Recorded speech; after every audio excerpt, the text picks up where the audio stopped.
estiver através de nosso aplicativo. Para baixar o app, basta acessar a loja virtual do seu aparelho ou cruzeirofm.com.br. As principais notícias de Sorocaba, do Brasil e do mundo ao alcance da sua mão. Cruzeiro FM, número 1 em jornalismo, também no seu smartphone. Entrevista. Agora 9h mais 8 minutos. Olha, vamos tratar de um assunto muito importante, porque estamos no meio, mesmo que o mês de setembro está entrando na reta final, nós estamos ainda no período do Setembro Verde, que é a questão da conscientização sobre os transplantes no Brasil. E o estado de São Paulo lidera transplantes em todo o país, e o crescimento é de 9% nesses transplantes em relação a 2022.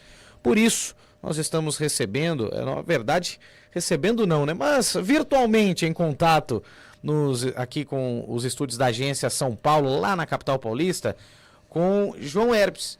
Ele que é diretor técnico de saúde da Central de Transplante de São Paulo, nosso convidado nesta manhã de segunda-feira.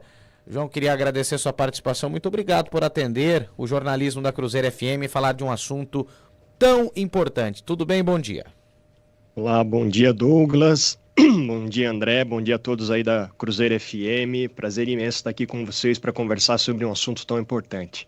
Com certeza. Bom, eu queria inicialmente saber o que explica São Paulo ser o estado que mais realiza transplantes no Brasil e ter registrado esse crescimento de 9% em relação a 2022. O que credencia o estado de São Paulo a esses resultados tão positivos? Bom, ao longo desses anos nós estamos investindo, né, muito, né, em capacitação, treinamento dos profissionais, né, nesse acompanhamento de todos esses hospitais notificadores, né, o que vem aí, obviamente, justificar todos esses números, né.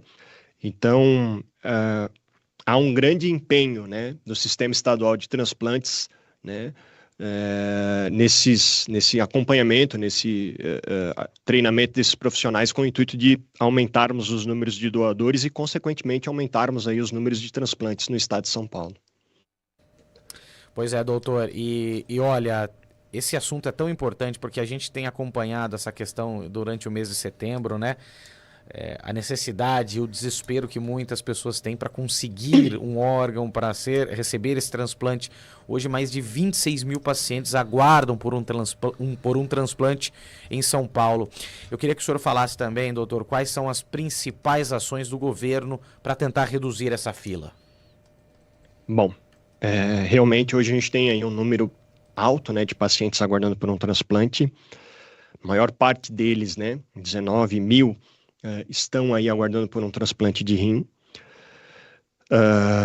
Apesar de, nos últimos anos, né, nós aumentarmos os números de transplantes, nós não estamos conseguindo acompanhar essa lista, esse cadastro técnico, ou seja, o número de pacientes que vão ingressando nessa lista que precisam desse transplante.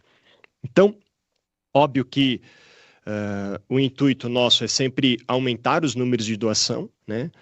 Termos aí a oportunidade de conscientizar essa população, né, sobre a importância da doação de órgãos, para que a gente consiga diminuir um pouco essas taxas de recusa familiar, né, que hoje no estado de São Paulo estão em 40%, para que a gente consiga aumentar esses números de transplantes. Então, é nesse sentido que a gente vem trabalhando. Nós estamos abrindo, né, novos centros transplantadores, né, novas equipes de transplantes também, com o intuito de também levar o transplante para todas as regiões do estado de São Paulo, né, para que a gente consiga alcançar, né, toda essa população do estado de uma forma mais próxima ali da sua residência. São 9h mais 12 minutos. O Jornal da Cruzeiro conversa com o Dr. João Luiz Herbes Pessoa, ele que é doutor e mestre em captação, doação e transplante de órgãos. Então a gente está falando realmente com alguém que estudou e conhece muito essa questão da captação e doação de órgãos. Doutor, eu gostaria que o senhor comentasse também como funciona o programa Transplantar, que é o programa da aviação solidária, e de que forma ele ajuda a salvar vidas. Boa. O Transplantar, sem sombra de dúvidas, é uma grande parceria que vem nos auxiliando em muito, né, no deslocamento das nossas equipes transplantadoras. E por que isso é necessário? Para cada órgão, existe um tempo de isquemia. O que é o tempo de isquemia? No momento que eu retiro o órgão do doador, né, até o momento do implante dele no receptor, existe um tempo, né? E esse tempo, muitas vezes, ele é muito curto, né? Então, por exemplo, para o coração, nós temos 6 horas de tempo de isquemia. Só que não é 6 horas dentro de um carro se deslocando, né?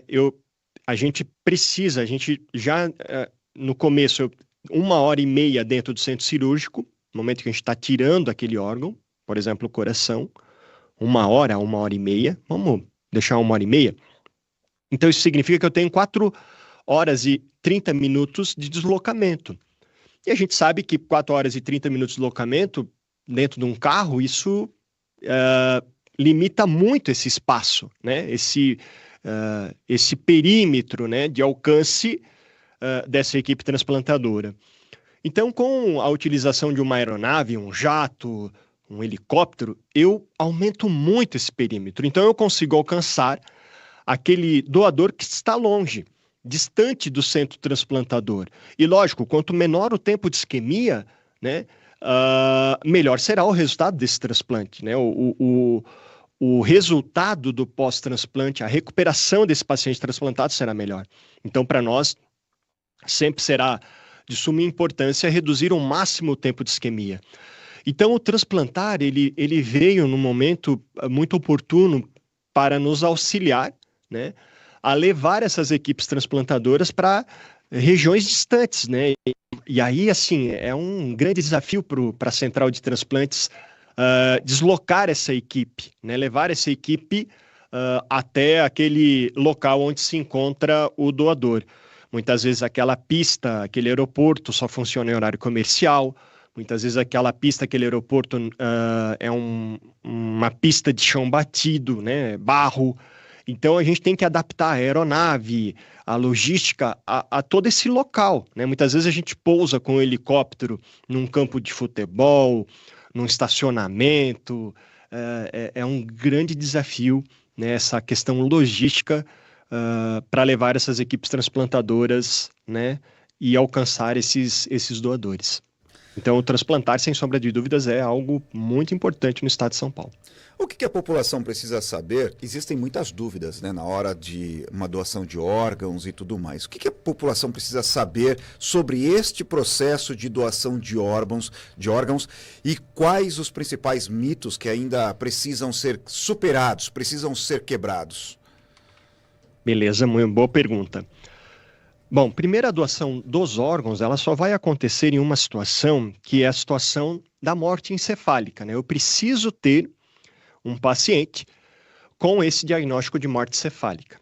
E o que é o diagnóstico de morte cefálica? Primeiro, morte encefálica é igual a morte.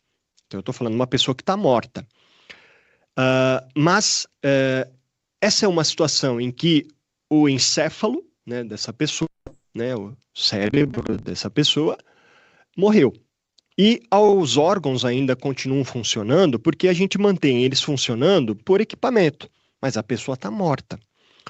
E esse é um diagnóstico feito por 2 médicos, na realidade são 3 médicos, tá? Então, 2 médicos clínicos ali realizando testes com esse paciente em momentos diferentes, né? Médicos que não participam de equipe transplantadora, do transplante, né? São médicos assistenciais ali do local, que vão realizar testes. São testes determinados pelo Conselho Federal de Medicina, através de uma resolução que é 2173, publicada em 2017, e em que define quais são esses critérios para fazer esse diagnóstico. Então, feito isso, né, os 2 exames clínicos, aí a gente manda um outro profissional médico para fazer um que a gente chama de exame complementar, que é a realização de um eletroencefalograma ou de um Doppler transcraniano, onde nós vamos identificar se existe atividade elétrica cerebral ou existe atividade de fluxo sanguíneo cerebral. Na inexistência, então a gente fecha o protocolo de morte cefálica. Então a pessoa é decretada ali nesse momento o falecimento dela, né? Dado ali o atestado de óbito dessa pessoa. Então isso é feito de uma maneira muito criteriosa, né? Onde nós checamos, verificamos todo esse processo, nós da Central de Transplantes, as organizações de procura de órgãos, né? Que são um braço ali do Sistema Estadual de Transplantes, né? Descentralizado, né? Em cada uma das regiões, né, do estado de São Paulo, que estão ali justamente para certificar, né, de que esse processo está acontecendo de forma ética, legal, né, da forma como deve ser feito. Então, a doação dos órgãos, ela só vai existir na ocorrência da morte cefálica. E, lógico, a partir do aceite dessa família. A família precisa consentir, a família precisa permitir que o seu ente querido, que o seu familiar seja um doador de órgãos. João, a gente está caminhando para o final desse bate-papo e nós estamos vivendo aí o Setembro Verde. O Setembro Verde que tem essa conscientização, né? Incentivar a doação de órgãos e tecidos. E, obviamente, hoje, atrelado a esse Setembro Verde, hoje é o Dia Mundial do Coração. Quais são as campanhas e estratégias de conscientização para incentivar as famílias a autorizarem essa doação de órgãos, doação de coração, doação de tecidos, enfim, o que pode ser feito e quais as estratégias estão sendo adotadas para isso? Bom, excelente pergunta. Esse é um mês em que a gente intensifica muito as campanhas,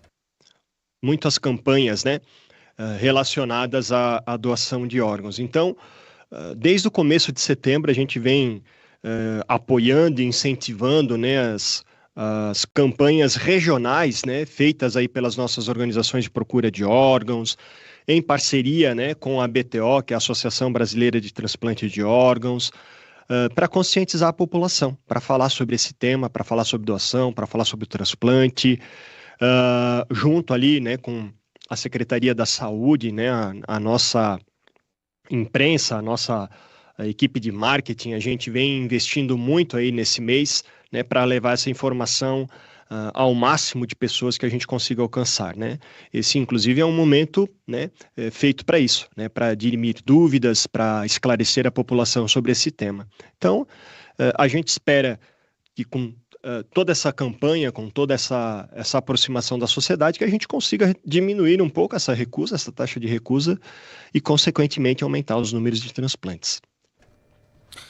Para a gente até finalizar já com o João Herbes, diretor técnico de saúde da Central de Transplante do Estado de São Paulo, é lógico que o recado final dentro desse Setembro Verde, dentro desse trabalho de conscientização para a doação de órgãos, né, a fundamental a importância de doar para salvar vidas, mas essa conscientização precisa também vir por parte da família, uma orientação talvez da família que quer preservar muitas vezes o ente querido que se foi e acaba não pensando no próximo. Tem essa questão também, esse trabalho de conscientização para a família do doador, né, doutor? Com certeza. Douglas e André, eu diria para vocês que hoje o maior, a informação mais importante desse nosso bate-papo seria essa, né? Para que cada ouvinte aí, né, da Cruzeiro FM, conversar com sua família sobre isso, falar sobre doação, né? Deixar claro para sua família o seu desejo de se tornar um doador ou também não, né? Isso será respeitado. Eu quero ser um doador ou não quero ser um doador. Mas é importante que a sua família saiba disso, converse com a sua família. Eu sei que na nossa sociedade é um tabu, né, falar sobre a morte, ninguém gosta de falar sobre isso. Mas a doação de órgãos, ela só vai existir nesse momento em que a pessoa falece. Novamente, a gente não está desejando que ninguém morra. Inevitavelmente, todos vamos partir em algum momento, todos vamos falecer. E é nessa situação do óbito da pessoa, seja aquele óbito, né, em morte cefálica, né, ou aquele óbito, né, do coração parado, enfim, que a gente, né, a pessoa já está lá no necrotério, é um momento em que a gente consegue viabilizar a doação, seja dos órgãos ou dos tecidos. Então, converse com a sua família, fale sobre isso, deixe claro o seu desejo de se tornar um doador, né? Isso certamente vai ajudar aí os seus familiares nesse momento de tomada de decisão, né? De falar o sim, né? De respeitar o seu desejo de se tornar um doador. Doutor, vou entrar A gente estava encerrando, mas me ocorreu aqui uma questão, e é uma questão até um pouco mais delicada, relacionada à doação de órgãos. E muita gente ouve falar muitas vezes em situações de desvio, de situação de que o órgão, as filas estão aí, não são respeitadas e tudo mais. Mas eu queria que o senhor trouxesse isso de uma forma bem clara para quem está acompanhando o jornalismo da Cruzeiro FM, porque nós sabemos que, infelizmente, existem muitas famílias que estão na fila, estão aguardando por um órgão e as dúvidas, elas pairam sobre todas essas situações. Isso é pouco provável que aconteça, o fura-fila, o desvio, alguma situação dessa, doutor? Perfeito, isso é uma boa pergunta, porque a gente precisa desmistificar isso junto à sociedade. Não existe fura-fila, não existe benefício fora daquilo que a lei determina, né? Então, nós lá dentro da Central de Transplantes, nós auditamos todos esses processos, todos esses prontuários, todo paciente transplantado tem o seu prontuário auditado, né? E não só por mim da Central de Transplantes, eu lá na Central de Transplantes e a minha equipe na Central de Transplantes, mas nós chamamos equipes transplantadoras que não tem absolutamente nada a ver com aquele transplante para auditar aquele transplante, para ver se aquele transplante aconteceu dentro dos critérios legais. Agora, o que é importante dizer aqui é que existe um processo de equidade aqui. Existem pacientes que vão precisar mais do transplante do que outros. Mesmo eu estando na fila do transplante, né, muitas vezes eu vou estar ocupando uma posição acima daquele paciente que já entrou muitas vezes há um tempo maior do que eu, mas eu estou na frente dele. Por quê? Porque eu tenho mais gravidade. Se eu não receber o transplante antes, eu vou morrer. Então, a lei determina quais são os critérios de priorização desses pacientes em cada um dos cadastros técnicos. E lógico que para cada órgão existe um critério. Existe critério cronológico, pacientes que estão há mais tempo na fila estarão lá na frente. Existem critérios de gravidade, né? Paciente mais grave vai estar lá na frente. Existem critérios de compatibilidade imunológica entre o doador e o receptor. Isso para evitar que aquele receptor rejeite aquele órgão. Porque como eu já tenho pouco doador, eu tenho muito paciente para transplantar, eu preciso transplantar aquele paciente que tem a menor probabilidade de rejeitar esse órgão. Então, Douglas e André, esse processo ele é muito transparente, esse processo ele é muito ético, esse processo ele é auditado por várias instituições, né? Então, a gente zela muito por isso. Todas essas situações de fake news, de desinformação à sociedade, ela é muito prejudicial para o transplante. Porque o transplante ele só existe porque a sociedade permite. Eu não tenho transplante se eu não tenho uma família que diz sim. E se essa família tiver dúvidas sobre a lisura desse processo, sobre o quanto esse processo é ético e moral, ela não doa. E quando ela não doa, infelizmente, eu vou ter pessoas que vão falecer, né, à espera desse transplante. Então, o recado que eu tenho para todo mundo aqui é dizer que todo esse processo é ético, transparente, auditável. A gente consegue resgatar todos os prontuários dos pacientes doadores desde 1997. E eu consigo mostrar o porquê que aquele órgão foi para aquele paciente, não foi para o outro, né? Eu tenho registro das gravações telefônicas que nós realizamos com essas equipes. Então, é algo do qual, assim, primeiro eu me orgulho muito, né, de fazer parte desse processo, né? E dizer que a gente cuida com muito carinho disso, tá? E não existe fraude, não existe fura-fila em hipótese nenhuma. Importantes declarações do João Herbes, diretor técnico de saúde da Central de Transplante do Estado de São Paulo, falando dos números dentro do Setembro Verde, que é esse mês de conscientização à doação de órgãos. Olha, doutor, agradecer demais a sua participação. Obrigado por atender o jornalismo da Cruzeiro FM e falar de um assunto tão relevante, esclarecer algumas dúvidas também referentes a este tema. Obrigado, viu, doutor, pela sua participação. Obrigado, Douglas. Obrigado, André. Obrigado a todos aí da Cruzeiro FM, né, pela oportunidade. Gratidão imensa aí por permitir, né, que a gente tenha aí essa conversa, né, sobre esse tema tão importante. E aí um abraço a todos aí da região de Sorocaba, né, que eu tenho um carinho muito grande. Um grande abraço. Muito obrigado, João Herbes, participando do Jornal da Cruzeiro nesta segunda-feira. Informação com credibilidade tem nome. Jornal da Cruzeiro.